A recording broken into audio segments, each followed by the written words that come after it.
Hello and a warm welcome to Business Today. It's Monday, the 15th day of May 2023, and we are here to give you more of what has been happening from your daily report. I'm Joran Paul Sunko with Winnie Buyinza Nakauchi on for the sign language interpretation. And now, of course, let's get right onto it as we kickstart off with limiting government expenditure.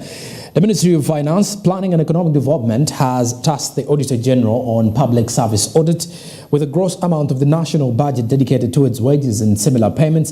Finance has drawn a line in the sand to fuse out ghost workers and exorbitant costs through a verification exercise for the public servants. We have more in this report.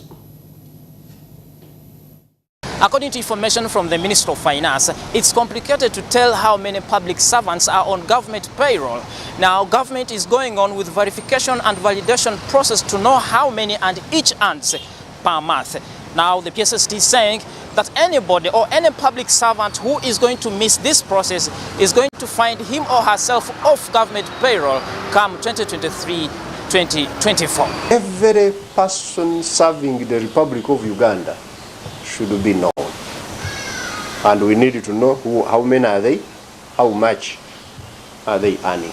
During a media briefing, Ramadan Ngobi, the permanent secretary from the Ministry of Finance, notes that the ministry wrote to the Auditor General requesting him to verify and validate public servants to get rid of ghost workers and avoid wage shortfalls. He notes that all civil servants must impress this exercise, that he does not expect an excuse from anybody for failing to be part of this duty, adding that the final verification report is expected next month, June 2023. Those who are not physically verified will be deemed not to be workers of the government of Uganda, and therefore they will be taken off the payroll. Someone must present themselves, someone must get all of the details from the time they were first enrolled in government up to where they are now. The file must be clear. Then the national identification number must be presented. As at the end of the second quarter, the Ministry of Finance released 13,693.85, representing 52.7% of the approved discretionary budget. Of this, 6,375.50 was approved. 3,604.14 was released for wages, representing 56.7%. 11,113.89 was as well approved for non-wages. 6,318.49 was released, representing 56.9%. In 2021, the Ministry of Finance discovered that government lost 70 billion, which was paid as salaries to an estimated 4,000 ghost workers. Ngovi says that they will take advantage of this ongoing verification and validation process to know how much has been lost since he took office. We shall address that. If there are issues, we shall fix them. That's why we carried out this. I believe in a scientific way of doing things. Get the facts and then address them. The December 2021 audit of the payroll of 139 local governments revealed several tactics district authorities employ to pilfer public funds. One of the ways is delayed deletion of staff from the payroll. Of the 79 local governments that did not remove staff who quit public service, retired or died immediately after the payroll, 1.1 billion was paid and never recovered. The audit also details various instances of misclassification, including wrongly assigning salaries, pensions and gratuities by 34 local governments, which cost taxpayers 4 billion. Pedson Mumbere, Smart 24 TV, Business Today. And well, now focus turns to city development projections. Kampala City Council Authority has revealed conviction to urban development in the mid-term performance review. And according to the authority, despite progress in revenue generation with property rates that are contributing highly, extra funds are still needed for the tri-modal master plan involving streetlights, roads and the drainage makeover. Samuel Kirimonda has details. 75% of the city's tax money is now going toward building infrastructure, including markets, 21,000 kilometers of new roads and street lights. After the introduction of the automated devices used to collect taxes directly from banks, the manifesto's implementation increased revenue collection primarily in revenue administration efficiency, with 54 billion shillings being collected as of today. Norbert Nowere, Director Revenue Collection for Kampala Capital City Authority, revealed that by managing this, they had been able to target their main sources of income, particularly property rates, which had contributed 50% of the income. And immediately we embarked on the task of continuous revision of this value to match the current market trends, because the value has a direct bearing with the rate that is realized from the property. So as we speak today, we are collecting property rates based on updated value. And I think that's very important. Actually, as we speak right now, we are embarking on revaluation of properties in 3 divisions. That is Makingi, Ruwaga, and Kawenyi. We have just completed one for Central and Nakawa. And we have been doing this now in 1 year. Kawiye Chofa, the State Minister for Kampala City Authority, asked for tiny parcels of property in various parts of the city so that they could build roadways that would improve trade and boost financial performance. In order to establish a conducive atmosphere for businessmen to operate and be able to pay taxes in the city, the minister encouraged government to put a significant amount of money, roughly 500 billion shillings, into development projects. If you look at the benefits of having a road, can you forego? And then you say, please, we appreciate. One, that money will be little because it will get around 4 billion, and out of 10 billion, I'll be able to construct more 2 kilometers. And you know the city roads are not all that length, it looks like 10, 20 kilometers. So we'll be able to construct another road, other than spending all the 10 billion on this one, in terms of like the software. Then again, we start bringing my team that will alleviate the costs.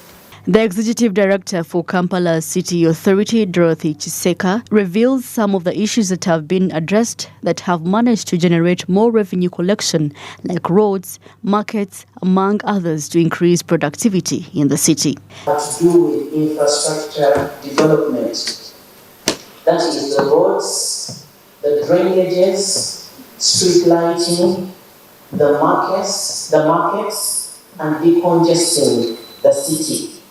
Those are the key things that we have that are addressed in the manifesto to be delivered by KCCA.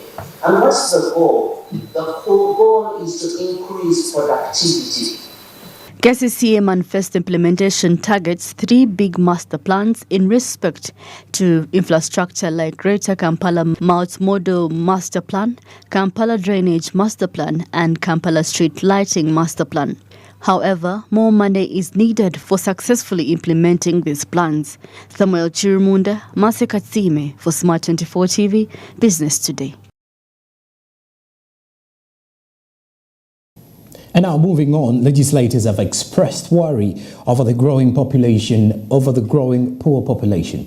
A shortage of crucial basic services has been highlighted as a major setback to the productivity of the growing potential workforce in the country. In the same spirit, the cash-strapped parish development model has still been reckoned as a key to offsetting low incomes. Samla Hanifa has more. According to the most recent poverty figures from the Uganda Household Survey 2019-2020, 20% of Ugandan households live in adverse poverty, and commemorating Family Day is a missed opportunity for them. Members of Parliament on the African Parliamentary Conference on Family Values and Development have pleaded with government to intensify the fight against household poverty by implementing programs like the Parish Development Model. The government should ensure that it eliminates poverty, the current challenges affecting the family must be addressed, around the environmental issues, around the threats to the family by the LGBTQ communities. If we are to ensure that procreation continues in this country.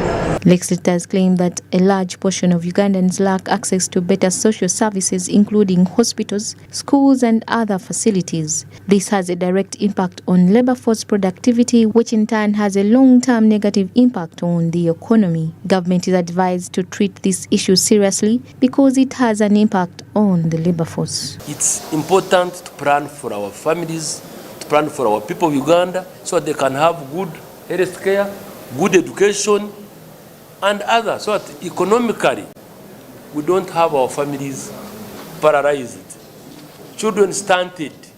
Honorable Christine Kaya has cautioned government against putting its citizens before other nationalities. According to the legislator, government has reached a point of borrowing to accommodate the migrants, but the same refugees continue to infringe on the resources at the expense of the host communities. We are calling on government to define the capacities of our countries. This business of inviting every refugee, we even reach an extent of borrowing because we want to sustain refugees, which refugees end up taking resources that somehow would facilitate the families. We are challenged that the biggest population, the biggest number of families is composed of the youth. So what is the nature of such families that are headed by youth? Planning for their projects and programs must start with them. Many Ugandan households are struggling with trying to make ends meet, and telling them to celebrate International Family Day seems like a far-fetched idea. United Nations unanimously adopted the Sustainable Development Goals, a set of 17 goals aimed at eliminating poverty, discrimination, abuse, and preventable death, addressing environmental destruction, and ushering in an era of development for all people everywhere. The accomplishment of many of these objectivities depended heavily on families and family-friendly policies and programs, and hence the International Family Day. Sam Lanifa, Smart 24 TV, Business Today. Well, elsewhere, as climate distress continues and its impact lately illustrated in damage to road infrastructure, agricultural farmland, limited trade, and of course travel in some parts of the country. Meanwhile, the Ministry of Water and Environment is still attached to its obligations, and one of which is implementing the National Development Plan 3 Disaster Management Plan, which is still expected despite utilizing just 66% of its approved 1.5 trillion budget this financial year. Martha Nimsima reports. Last year's Environment Management Report indicates that over 563 billion Ugandan shillings is lost to environment disasters, 0.4% of GDP affected with damage on road infrastructure, limited supply of goods and services, plus relief expenses. The National Disaster Preparedness and Management Bill emphasizes the National Disaster Risk Management Plan, with 2.0% of the national budget dedicated to averting climate damage in the current financial year. Sam Cheptoris, the Environmental Minister, confirms extra need for funding. 8,239 billion, which shows a huge gap in financing delivery of water and environment services. The Ministry acknowledges the financial resource constraints, especially in this post-COVID pandemic era. The water and environment, because of its centrality in supporting all other programs as identified in the NDP 3, has the potential to increase the rate of growth of GDP by 9% if adequately funded. Human activities like mining, construction and the growing real estate, industrialization have all contributed to the environmental burden as catchment areas such as wetlands are degraded. Impact has currently been witnessed in the damaged road infrastructure in Masaka, Mityana, Kabale and other parts of western Uganda, where, according to NEMA, is expected to slow down economic development. Have been following what's happening during the March, April, May season, which is a known wet season. Floods have ravaged almost the entire region. Rwanda, for instance, lost 26 bridges, 17 roads, and 5,000 people were displaced. In the DRC, 400,000 people were displaced. Kenya, Tanzania, even Somalia desert and Ethiopia are experiencing floods. So climate change is here, like the minister said. All we must do is to ensure that we protect our ecosystems so that they help us to mitigate on how the impacts will affect us. Following this year's Environment Day theme, Beating Plastic Pollution, more efforts on recycling and waste management, part of the Green Investment Initiative, will promote sustainable resource utilization. Government is still loyal to realizing its NDCs and climate commitments, just as Florence Adon confirms. It's increasing, there is climate change, and the impact of climate change is seen through its impact on the hydrological cycle, the water cycle. So it is extremely important because the amount of water in Uganda is reducing. And as a director for water resources, my work is to ensure that everybody gets allocation of water because it is life. But this water is linked to the environment. By implementing innovative strategies and regulations like the NEMA dustbin policy, promoting sustainable practices and fostering international cooperations, the adverse impacts of climate change will be away from the nation. Martha Nimsima, Smart 24 TV, Business Today. Well, now our focus turns to funding climate-stressed communities. A drought-prone Isinjiro, a renowned cattle shed, has received a sigh of relief as government commissioned a 79 million euro water project, which is set to cover 11 villages. It should be remembered, way back in 2016, that area was ripped apart by drought, leaving scores of cattle dead and others relocated to Tanzania in search of water and pasture. In 2016, Isinjiro district sustained one of the most damaging droughts with over 5,000 cattle starving to death and sections relocated to Tanzania in search for water and pasture. Such impact has been persistent, hitting both livestock and households to date. Government, through Office of the Prime Minister, has commissioned a 4.5 billion water supply system in Bukanga County to cater for 11 villages and over 10,000 people. Project billion in the project has up to 4.5 billion. This money is not from World Bank. We rather got a loan from the Office of the Prime Minister. Isinjiro, part of the dry cattle corridor and prone to dry spells, was previously affected in what was later reportedly revealed involving dropped cattle sales to as low as 20,000 shillings. According to District Chairperson Aaron Turahi, government needs to ensure that the 79 million euro project extracting water from River Kagera also takes off, supplying the distressed district plus neighboring communities. This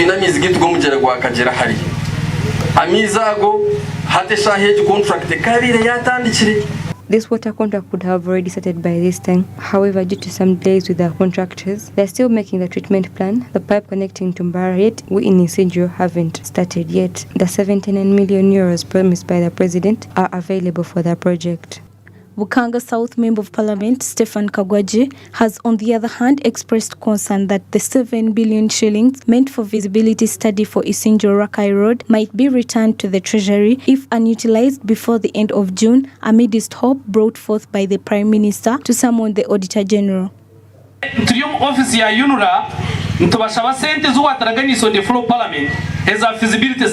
We have been at the URA offices requesting for the money promised us before Parliament for the feasibility study, which is 7 million. The letter has spent over 6 months without being worked on.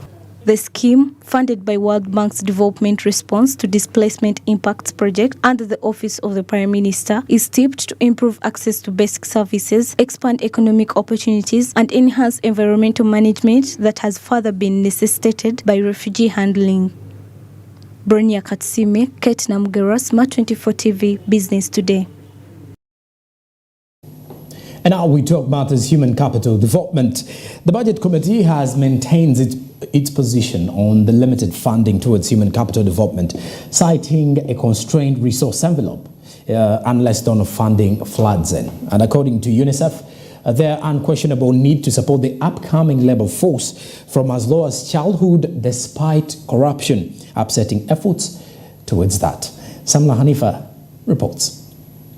The UNICEF delegation encouraged the budget committee to boost the funding for children because they make up the largest percentage of the country's population when they presented their views on the budget for the fiscal years 2023-2024. Munil Safieldin, the head of UNICEF in Uganda, claims that for a very long time the budgetary allocations for children has been exceedingly low, rarely amounting to more than 1% of the average budget, which has had an impact on their performance in school and other areas of life such as the labor force. When we come to you, we ask you to bridge the gap. We know something is there, but for everyone to reach quality health, we need to bridge the gap. Population growth is a major concern in Uganda, and definitely it is something that relates to primary health care. The awareness can be created at the level of the community through the village health teams, through village health committees, and through the primary health care providers. We fully agree with that. And we do believe that unless the population growth is reduced, the demand for education will continue to exceed the resources. The demand for health care will continue to exceed the resources. And later on, the demand for jobs will continue to exceed the resources. So we fully agree with that. On the other hand, the Budget Committee has informed UNICEF officials that while it is true that funding for children's nutrition, social protection and other needs has been scarce, other areas that are equally important to children's productivity have received priority, such as security and infrastructure. But I want to tell you that you are looking at direct investments in the issues you've raised. And I agree with you, we need to up them. But you must also look at the other social investments that government has made that directly contribute to child protection. For example, the investments in security. A child who is in an insecure country cannot sleep. So investments in security, investments in water, electricity, education, all these indirectly actually contribute to the well-being of social and child protection. We are cognizant of the fact that interventions in these areas will go a long way to have a productive population, but also at the back of our minds we know the constraint with our resources, and therefore, like we always say, you cut your coat according to the cloth you have. We try to maneuver around what is available. For example, it is important that we address the issue of the village health teams in order to curtail or have primary health care at the village level. The legislators challenged UNICEF officials with explaining why the donors' contribution has decreased in recent years, as this would help facilitate sectors such as nutrition and social protection. I would like to hear more the kind of support you have been giving in terms of budget support and off-budget support, the relationship in terms of percentages. Because we have also been observing as well, and member observed, that both budget and off-budget support among development partners are declining. And what is the cause of that? Regarding donor funding, UNICEF has advised government to step up the fight against corruption because it is the cause of the withdrawal of many donors, which began as early as 2014. Of the government, reduce on the corruption, and budget support will become a more likely mechanism. And we are pleading with donors for this, especially for PHC. But we must have enough faith in the budgeting process, less corruption, and then we will be able to advocate, even at our level, because we advocate with the bilateral partners, that this on-budget support will become more available. But even if it's not, we have what they call the virtual pool, where we know what all donors are putting into the envelope. And for most donors, it is for procurement of drugs and commodities in the health sector. The Budget Committee is concluding its review on the budget for the next financial year, which is expected to be discussed by the August House tomorrow and passed. The budget for the financial year 2023-2024 is over 52 trillion shillings, with budget cuts of 80% across all sectors. Samlanifa, Smart 24 TV, Business Today. All right, and you've been an amazing viewer wherever you've been catching us tonight, Monday, 15th May, 2023. I'm Jerome Paul Sonko. I've been with Winnie Winza Nakauchi on for the sign language interpretation. And this has been our business today for now. Till tomorrow, good evening.